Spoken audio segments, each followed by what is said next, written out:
Para jamaah, Bapak Ibu yang dirahmati oleh Allah, alhamdulillah pada kesempatan malam ini kita masih diberikan kesehatan oleh Allah, bisa duduk bareng, ngaji bareng, sholawat bareng di Masjid Al-Ikhlas. Mudah-mudahan kita semuanya istiqomah, amin ya rabbal alamin. Katanya Pak Herman tadi gayanya beda, padahal enggak, saya sering pakai ini ya, cuma baru saya pakai sekarang di sini. Ya kenapa? Ya atas perintah Kiai Aziz kan. Kalau bisa ngaji itu yang keren. Ya ojo kumus-kumus, ojo kayak gak enak dilihat itu loh. Kalau bisa jubahnya pakai, jasnya dipakai, yo kacamatanya dipakai. Pokoknya saya ganteng ya, mobilnya dipakai, istrinya gandeng 2. Wah. Katanya Kiai, makanya tak praktekkan ya, mulai dari sedikit-sedikit jas tak pakai. Jubahan wis pernah. Jas kan belum pernah di sini, ya jas hujan sering, ya. Makanya saya gaya ya beda ya. Bisa jadi nanti gaya saya pang, nggak pakai kopiah, nggak apa-apa. Ya, pakai helm, nggak apa-apa, ya. Sing penting kelihatan keren ngaji itu, ya kok kayaknya gak semangat, ya gak seru. Sing penting ya bersih, suci. Karena kenapa? Islam itu menjunjung kebersihan dan kesucian. Bahkan saking Islam ini menjunjung kebersihan dan kesucian, di dalam Al-Quran, dalam hadis tentang masalah kebersihan sangat diperhatikan. Seperti dalam surat Al-Mudaththir, wa thiyabaka fatahhir, dan pakaianmu bersihkan. Loh, suruh bersih pakaiannya. Saking apa? Islam menjunjung kebersihan. Tidak hanya itu saja, ketika kita dalam keadaan junub, dikatakan dalam Al-Quran, lagi-lagi Al-Quran mengatakan, wa in kuntum junuban fattahharu, jika kamu junub, mandilah. Loh, Islam sangat memperhatikan kebersihan ya, jadi jangan sampai kayak kotor ya, lusuh dan lain sebagainya. Itu bukan ciri orang Islam. Loh, zuhud Ustaz, ya ojo ngono ya. Ceramah sambil bawa sampah. Ya. Iya, ceramah kata Pak Herman sambil bawa sampah dulu di sini. Hah? Jadi Islam itu sangat menjunjung tinggi kebersihan. Bahkan ketika kita dalam keadaan hadas kecil mau sholat disuruh berwudu. Ya ayyuhalladzina amanu, hai orang-orang yang beriman, idza qumtum ilas sholati, apabila kalian hendak mendirikan sholat, faghsilu wujuhakum, basuh wajah kalian, wa aydiyakum ilal marafiq, basuh kedua tangan sampai siku, wamsahu biru'usikum, usap kepala kalian, wa arjulakum ilal ka'bain, basuh kedua kaki sampai mata kaki. Ada aturannya semua, gampang aslinya. Dan ini ada, kenapa kok harus membasuh wajah? Kenapa kok nggak membasuh yang lain? Ada hikmahnya sebenarnya. Tapi ini bukan pembahasan kita pada saat ini. Saya cuma mau membahas tentang masalah kebersihan. Islam ini sangat menjunjung kebersihan. Bahkan ketika kita habis BAB, BAK, kita disuruh apa? Istinja. Dikatakan dalam hadis, istanzihu minal baul, bersihkan diri kalian dari kencing, fa inna ammata azabil qabri minhu, karena azab kubur itu kebanyakan berasal dari kencing. Makanya pernah diceritakan dalam hadis yang panjang bahwa Abu Hurairah pernah berjalan bersama Rasulullah, tiba-tiba melewati kuburan, berhenti Rasulullah itu, wajahnya tiba-tiba berubah, bergetar lengannya, sampai-sampai ada sahabat yang bertanya, ada apa ya Rasulullah? Kenapa kamu wajah engkau kok tiba-tiba berubah? Kenapa engkau kok berhenti? Ternyata apa? Nabi mengatakan, apakah kamu tidak mendengar apa yang aku dengar? Ya tentunya tidak. Ternyata apa? Dua kubur yang sedang dilewati itu sedang dalam keadaan disiksa. Kenapa? Yang pertama masalah istinjanya gak benar, masalah bersucinya gak benar, dari BAK, BAB-nya gak benar. Yang kedua, suka mengadu domba.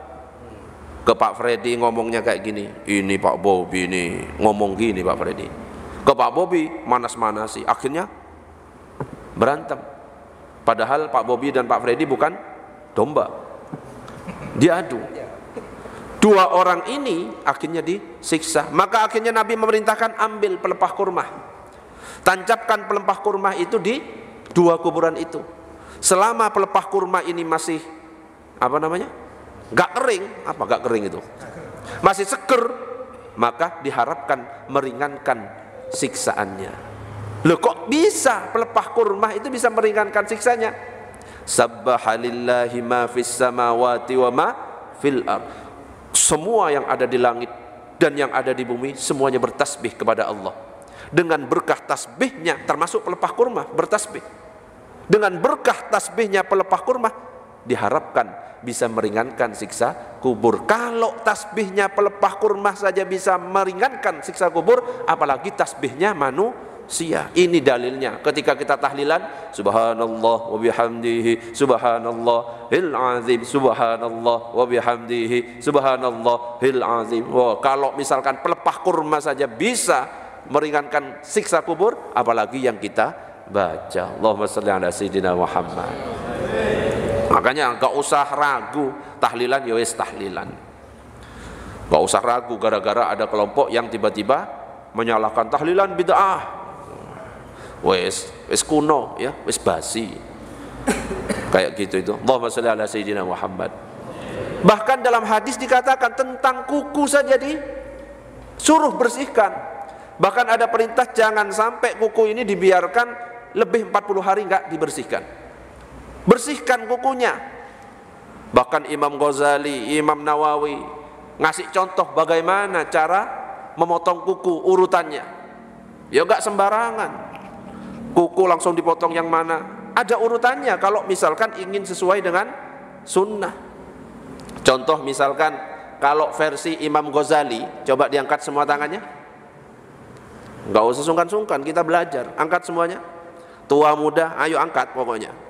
Kalau Imam Ghazali ketika memotong kuku, yang pertama telunjuk. Tek. Habis telunjuk, jari tengah. Habis jari tengah, jari manis. Habis jari manis, kelingking. Ini dibiarkan ini. Habis kelingking, kelingking kiri. Jari manis kiri. Jari tengah kiri. Telunjuk kiri. Jempol kiri. Baru jempol kanan. Urutan menurut Imam Ghazali. Versi kedua menurut Imam Nawawi, angkat semuanya. Telunjuk masih sama. Jari tengah, jari manis, kelingking, jempol. Baru ini. Itu tangan. Ustadz pakai yang mana? Boleh versi Imam Ghazali atau versi Imam Nawawi. Kalau kaki diawali dari kelingking kaki yang kanan terus sampai kelingking kaki yang kiri. Jadi dituntun semuanya, ya. Jadi gampang. Kenapa kok dikatakan Islam itu mudah? Ya karena semuanya ada caranya. Cara BAB, cara BAK, ya. Kadang-kadang ketika kita sholat, rukuk, sujud, kayak ada kencing yang keluar. Kenapa itu? Karena cara BAB atau BAK-nya tidak benar. Berkali-kali pernah saya praktekkan, ya, sampai maju ke depan tentang bagaimana cara BAK. Kita praktek satu kali lagi. Sopo ya? Saya tanya, Lutfi, kamu kalau BAK gimana? Maju ke depan? Ayo. Saya pengen tahu kalau kamu BAK gimana? Jongkok apa berdiri atau bersila? BAK itu ngenge. BAK dulu, wes. Kalau kamu BAK itu berdiri apa duduk? Duduk gini. BAK. Buang air kecil, pipis. Kamu gimana kalau pipis? Buang air kecil. Berdiri. Allah. Kamu berdiri? Hah? Pelan-pelan. Oke. Sampai pipis, sampai coplok, sarungnya mencoplok.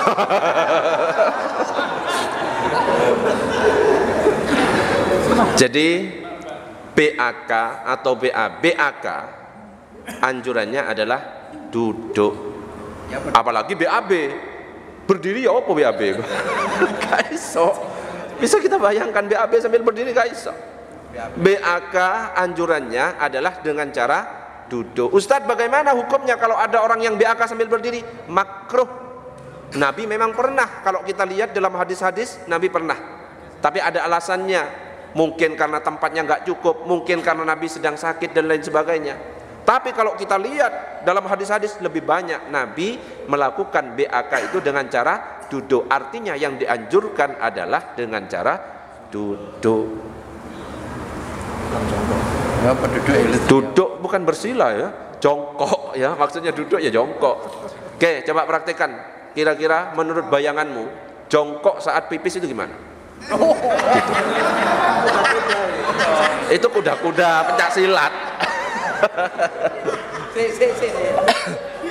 Saya coba ulangi 7 kali. Ini gagal. Oh belum, ini belum ngaji ya, tentang masalah BAK ya. Ya.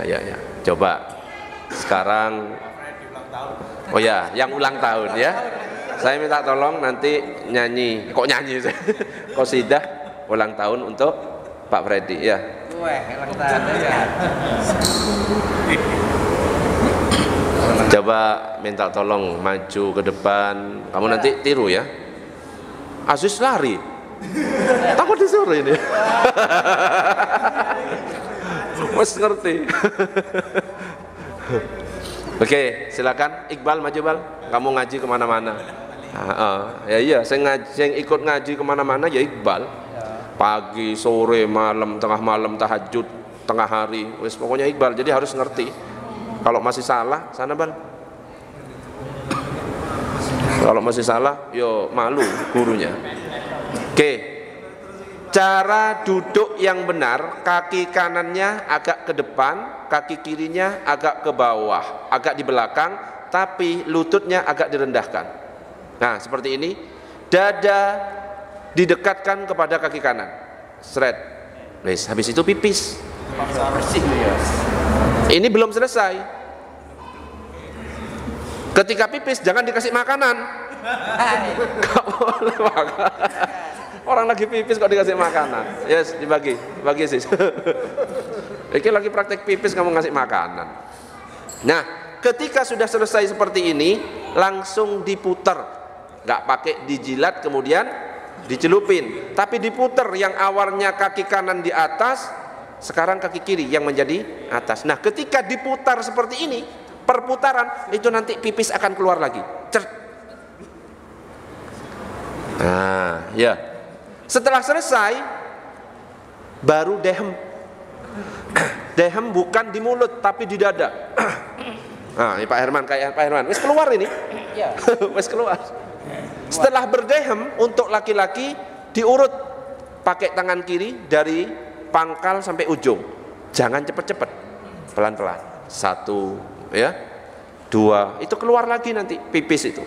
Nah, kalau kita sudah melakukan cara pipis, cara kencing seperti itu, insya Allah ketika rukuk, ketika sujud tidak ada yang kayak keluar. Tapi kalau misalkan kita berdiri, ya, yang biasanya toilet sambil berdiri, itu nggak tuntas. Meskipun kayak nggak keluar, itu kalau misalkan kita buktikan pakai tisu ditempel, kita rukuk sujud basah. Coba kalau nggak percaya. Allahumma shalli ala sayyidina Muhammad. Jadi Islam itu sangat menjunjung tinggi yang namanya kebersihan dan kesucian. Nah, di saat Islam ini menjunjung tinggi kebersihan dan kesucian, ternyata di negara sana, Eropa sana, yang nggak mengenal Islam malah sebaliknya, gak kenal masalah kebersihan, gak kenal masalah kesucian. Buktinya apa? Ratu Isabella. Ratu Isabella ini penguasa Kristen Spanyol, di mana diceritakan dalam sejarah mandinya hanya sekali seumur hidup saat malam pengantin. Wes, coba bayangkan, raja, ratu, perempuan kan, mandinya sekali seumur hidup hanya di malam pengantin. Coba searching, ono sejarahnya. Ada lagi Raja Louis, Raja Prancis, diceritakan mandi hanya 2 kali seumur hidup. Entah itu karena takut air atau karena apa, gak jelas. Pokoknya diceritakan mandinya cuma 2 kali seumur hidup. Ada lagi Raja Prancis bernama Henry yang keempat. Bahkan diceritakan ketika tunangannya itu datang, pingsan. Bukan karena wajahnya menyeramkan, bukan karena dia itu menakutkan. Kenapa? Karena kaget dengan bau badannya yang nggak pernah mandi sama sekali. Oh, di negara sana nggak ngerti masalah kebersihan dan kesucian. Cuma Islam yang menjunjung tinggi kebersihan dan kesucian. Allahumma shalli ala sayyidina Muhammad. Makanya kita bersyukur menjadi umat Islam. Dan insya Allah umat Islam semuanya pasti masuk surga. Meskipun pernah berzina, meski pernah berzina. Ya wes tak coba Ustaz. Ya jangan. Ya. Bisa masuk surga, tapi ya tergantung apakah nanti mampir ke dalam neraka atau tidak sesuai dengan amalan selama di dunia. Tapi kita doakan ya, mudah-mudahan yang hadir di sini masuk surga bi ghairi hisab, dengan tanpa hisab. Kalau masuk neraka dengan tanpa hisab, wes semuanya bisa. Tapi kalau masuk surga susah. Apa diantaranya biar bisa masuk surga tanpa hisab? Jaga sholat 5 waktu. Gimana biar bisa jaga sholat 5 waktu? Berteman dengan orang yang istiqomah menjaga sholat 5 waktu. Termasuk kita hadir majelis seperti ini bisa memudahkan, sahalallahu thoriqan ilal jannah, bisa memudahkan kita masuk ke dalam surga. Dan jarang loh orang setiap minggu menyempatkan duduk di majelis 2,5 jam. Ini bukan waktu yang singkat. Kalau cuma 30 menit kajian-kajian biasa 40 menit masih bisa, masih wajar banyak. Tapi kalau 2,5 jam duduk kayak gini, menyempatkan dalam kesibukan, oh susah kayak gitu. Nah ini karena apa? Karena berteman dengan orang yang ahli majelis. Berteman dengan Pak Herman yang selalu hadir Selasa, akhirnya ikut hadir. Tapi kalau misalnya berteman dengan orang yang sukanya nongkrong, wah ya ikut seperti itu ya. Karena biasanya apa? Sifatnya seseorang itu tidak jauh daripada temannya.